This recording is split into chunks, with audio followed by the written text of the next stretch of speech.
Thank you, William, for the warm welcome and for having us. Thank you, Zach, also at 1,000 Days Fund for helping organize and making this happen. Thank you to Majurity Trust and Foundry for hosting me, and thank you for being here today. Too many nonprofits are unseen, unheard, and underfunded. So this realization struck me while I was on death row in Kenya. I was there conducting field study in a dozen prisons with a struggling nonprofit leader. He had just experienced a series of fundraising failures, and in particular had just received a really harsh, but perhaps funny, rejection from a major donor. So before I tell you what this high net worth donor said, a quick show of hands. How many of you have ever been rejected by a donor? No, in the back? Never? Rejected by a donor, of course. All of us have, right? So this nonprofit leader in Kenya, he had just pitched a high net worth donor. He had thought he had had a great fundraising conversation, told them about all the great work they did. This high net worth donor flat out told him, no, because your brand is shit. Ouch, right? If anyone can beat that donor rejection, maybe come find me afterwards. I'll buy you a drink. That one was pretty tough. Sadly, this nonprofit was doing incredible work in some of the world's worst prisons. They were working with people who often had not been convicted of a crime, people who often had no lawyer, and people who often waited for years in crowded prison cells without a trial. I visited their work in 8 prisons, and I listened to people on death row, including women with their babies who were growing up behind bars. This nonprofit was creating such an impact that even the prison guards, such as this student, started joining the program to legally represent those they guarded. Remarkable, right? Sadly, though, this nonprofit couldn't raise enough money to stay alive, much less grow. So after listening to the remarkable work of these paralegals in prison, and then seeing the unremarkable fundraising results, I realized something. Time and time again, nonprofit leaders, like all of us, are fighting 2 levels of inequality. First, there are the injustices faced by our communities, and we have to fight the ongoing injustice that many of us are in the nonprofit starvation cycle. So if you're feeling stuck in your funding, you are not alone. I want to illustrate how common it is for nonprofits or even social enterprises. I know many of you might identify as a social enterprise or an NGO. I want to illustrate how common it is for us to just get stuck. So we often hear about, whether it's here in Singapore or around the world, we hear about nonprofits with hundreds of millions of dollars in funding, right? Those are rare. But there are even many NGOs in the world that have billions of dollars in funding. Those are even more rare. So I want to keep this experiment much smaller, and I want you to guess. How many nonprofits will ever reach even $50 million in size? So 50 million Singaporean dollars, US dollars, whatever you call it, 50 million, that's roughly still considered a small business. So how many nonprofits would reach 50 million in size? Let's pretend, let's do a little experiment. Let's pretend that this room held 1,000 people. It's not quite 1,000, but let's pretend, and let's pretend that each of you represented one nonprofit. So would it be half of the room that would equal 50 million in size? Would it be one table that grew beyond a small business? Barbara, can you stand up for us, please? That's it. One in 1,000 nonprofits will grow beyond a small business. Thank you. You can have a seat. In fact, only 88% of nonprofits will ever break or operate less than $500,000 a year in size. So 88% struggle on less than $500,000 a year in size. Only 3% will ever break $5 million in size. So to me, it's painfully obvious that too many nonprofits are too small. So could we maybe all come to an agreement before the rest of today's session that something about our fundraising system is not working, right? Nonprofit leaders, like all of us, are struggling to raise enough money, right? We're burning out at record rates, trying to raise enough money to solve poverty and injustice. And by most measures, we're not making a dent in poverty and injustice. Why do I care personally? I'm the proud father of 3 daughters who were born into this poverty and injustice. So, if we stop to think about what's behind this stunted growth phenomenon, one factor is that we don't feel like we have the time, team, or tools to succeed in fundraising. Making matters more challenging, most executive directors were not trained in business. We didn't go to school for leadership, right? We've done the studies. Most of us are doctors and lawyers and teachers and engineers and global health professionals and scientists. And so you're not alone in feeling overwhelmed and uncertain when it comes to fundraising. You've read all the books and blogs, you've hired more fundraising consultants, you've seen countless fundraising managers come and go, you've attended fundraising workshops like this, you've sought more awards, created more donor prospect lists. Fundraising, fundraising, fundraising. Feel familiar? Is it the number one thing keeping us up at night? Right? Survey after survey, every time we talk to nonprofit leaders, this is the thing, right? Fundraising, fundraising, fundraising. It feels overwhelming, but here's the good news. Our own nonprofit, Mighty Ally, was once stuck in the nonprofit starvation cycle too. Then we made a discovery for ourselves, and then we implemented this discovery with 450 clients in about 60 different countries. We grew like crazy. We attracted funders such as Cartier Philanthropy. I was even invited to sit on the board of a couple of foundations, a couple of grant makers myself. And here's what we figured out. More fundraising can't fix your fundraising. If it's not working, you can't just do more of it, right? You must be fundable and findable to get funding.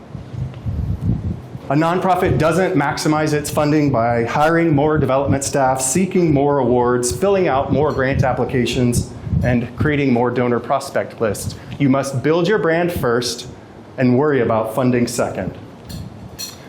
So at this point, people kind of start saying, wait, hold on. We're talking about brand here, not fundraising. They're inextricable, right?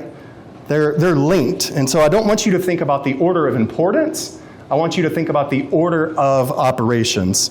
Both are critical, but it's about the order of operations. Brand is your soil. Fundraising is the seeds. Brand is like the engine of your car. Fundraising is the fuel you put in. Brand is your aspiration. Fundraising is how you realize that aspiration. Brand is like the foundation of your home. Fundraising is the roof.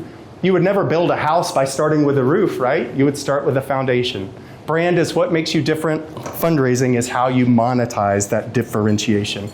And I know some people, if you're not from the private sector, maybe you're a purist nonprofit, maybe you're a global health expert or a scientist, and you start hearing the word brand, and it gives you the capitalistic creeps, right? It makes you think that you're going to have to compete with your nonprofit peers. But these sentiments, they're not helping your cause. You might think that brand, it doesn't apply to us, that we're too small to worry about brand. You might think that brand is too expensive. You might think that brand is all about design and creative campaigns, and you might think that brand doesn't matter if your work is impactful. But none of these things is true. Here's what is true. Ingrid Srinath, the philanthropy leader in India, says you have a brand, whether you like it or not. So really your only choice is how actively you want to shape and manage that brand. So if your funding has stalled, if you're stuck at a few $100,000 per year in size, or even a few million per year in size, if you're stuck, stop what you're doing, stop the old school fundraising rat race, gather your leadership team, and don't leave the room until you're fundable and findable before anything else. So in this talk today, I'm going to teach you how to be fundable and how to be findable. I'll give you 3 laws each. It doesn't cover everything that's in the book or that's in our framework, but I'll give you the top 3 laws. I'll even give you 2 exercises to start working on your own brand and your own fundraising. And what about that nonprofit leader in Kenya? How did they go from the brink of insolvency to raising millions of dollars and getting a feature on America's #1 news program? I'll tell you that story at the end. Let's dive in. So the first part of today's talk is being fundable. Being fundable means to show donors why you exist, what you do, who will do it, where you're going, how to get there, and when it will be done. The big nuance here is you might say, oh yeah, we know all this. Look at the first two words, show donors, right? That's the big difference. So being fundable is part of your brand, and being fundable can fix your fundraising. There are 3 main laws of being fundable. The first law of being fundable is that a pitch without a problem is a problem. So the next time a donor asks what you do, don't actually start with what you do. The same goes for your website homepage, your pitch deck, any sort of fundraising communications, because a problem statement from your theory of change is the initial, most powerful step in your fundraising communications. Reason being, donors must care about your issue or the problem. They must care about that before they can care about your solution. They need to lean in and they need to be invested. And so this psychology dates back 200,000 years. I didn't make it up. It really goes back to cave people, when we're wired as humans to think about how something helps us thrive and survive. And so think about every book you've ever read, think about every movie you've ever watched. There's always tension or drama, right? It never just jumps to the resolution. That would be boring. So the trick is here, never open with we language. Never, when you're speaking or writing, always lead with the problem you're solving. And trust me, I get it. When we do these workshops, like in our training programs, we will ask people, what's the social challenge you're trying to address? And they will say, our work focuses on, and we'll say, but what's the issue? What's the core issue you're trying to solve? And they say, we do this and that, right? Here's the right way to do it. I'll give you an example. If Majurity Trust came down and said, hey, Kevin, it sounds great. Tell me about Mighty Ally. We want to fund you. I would say, you know how most nonprofits are struggling with their fundraising and unseen, unheard, and underfunded? Well, only 1 in 1,000 grows beyond a small business. That's why we, right? Small nuance, but a big difference. So lead with that problem statement every time in your communications, because a pitch without a problem is a problem. Second law of being fundable is that complicated missions complicate fundraising. So here's time for my first tough love of today, the first reality check. The number 1 complaint we hear from donors, and we work with a lot of donors, we're a nonprofit ourselves, so this is no shame, but the number 1 complaint we hear from donors, they just don't understand what you do, right? It's not about difference and other things we'll talk about in a minute. The number 1 complaint is they just struggle to understand what you do. Let me tell you a story. I was at a funders annual conference. They gather doers and donors and countless grant makers and change makers in the same room. And I was at the lunch table and I was listening and trying not to eavesdrop, but 2 change makers, 2 co-founders were talking to a funder, and the funder was giving them a chance to pitch her. And the funder said, well, tell me about your work. And they would say, well, empowerment and holistic and transformation.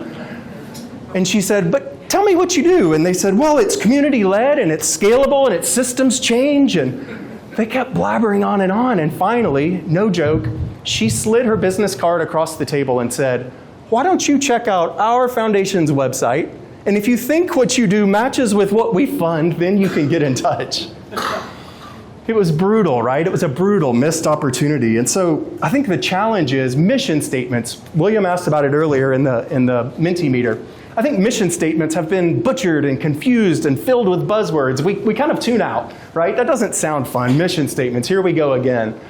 But I want you to visualize something. If you want, you can close your eyes and visualize it, but imagine a fish tank or an aquarium full of crystal clear water and beautiful colorful fish. So just imagine that fish tank. That water and those fish, that is your work. It's beautiful, it's clear, you're creating impact, it's easy to see. So imagine this fish tank, and we go and try to add a bunch of new programs, right, to impress funders. Imagine pouring a bunch of ink into that fish tank, right? Then we try to describe our work and we use buzzwords and jargon. Imagine pouring a bunch of mud into that fish tank. And then, making matters worse, we describe our mission in different ways. Maybe it's one way in the annual report, and then our executive director gives a speech and it shows up a different way. Imagine pouring trash into that fish tank. So close your eyes. What do you see? I see mud and trash and mess and distraction, right? That's what donors see as well. They're confused. Your number one priority is to clearly, concisely, compellingly communicate what it is that you do.